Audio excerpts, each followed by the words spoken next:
Weather చాలా కూల్గా ఉంది కదా, స్పైసీగా చికెన్ చేద్దామని చికెన్ చేశాను. మా సుహానా నేను రోటీతో కూడా వైట్ రైస్తో తినను, రాగి సంగటి అయితే దాంతో తింటాను అని చెప్పింది.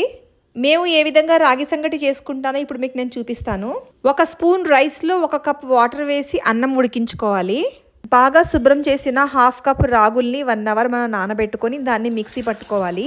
మిక్సీ పట్టేటప్పుడు మేము రాగుల్ని నానబెట్టిన వాటరే యూస్ చేస్తాము. ఆ తర్వాత 1/2 కప్ రాగులు తీసుకున్నాం కదా, 3 కప్స్ వాటర్ వేయాలి. అందుకే మిక్సీలో రాగుల కన్నా వాటర్ ఎక్కువగా కనబడుతుంది.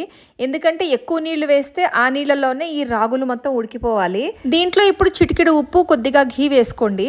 ఇంకా రాగులు ఉడికిపోయి నీళ్లు మొత్తం దగ్గరగా ఇంకిపోయేంత వరకు స్టవ్ మీదనే పెట్టి నీళ్లు మొత్తం ఇంకిన తర్వాత స్టవ్ ఆఫ్ చేసేసుకొని సర్వ్ చేసుకోవాలి. మనం బయట మిషన్లో రాగులు పిండి చేయించడం కన్నా ఇంట్లో నానబెట్టుకొని ఈ విధంగా మిక్సీ పట్టుకుంటే అది జిడ్డు జిడ్డుగా కాకుండా చాలా బాగా నీట్గా ఉడుకుతుంది. పిల్లలు కూడా చాలా ఇష్టంగా తింటారు. ఆల్రెడీ చికెన్ టేస్టీగా ఈజీగా ఏ విధంగా తయారు చేసుకోవాలో యూట్యూబ్లో అయితే అప్లోడ్ చేశాను. ఆ పాత వీడియో అయితే చూడండి. రాగులు హెల్త్కి చాలా మంచిది. అందుకే రాగి సంగటి కానీ లేకపోతే రాగి లడ్లు కానీ చేసుకుని తినండి. మా వీడియోస్ మీకు నచ్చినట్లయితే ప్లీజ్ లైక్ చేసి సబ్స్క్రైబ్ చేయడం మాత్రం మర్చిపోవద్దు ఫ్రెండ్స్. బాయ్.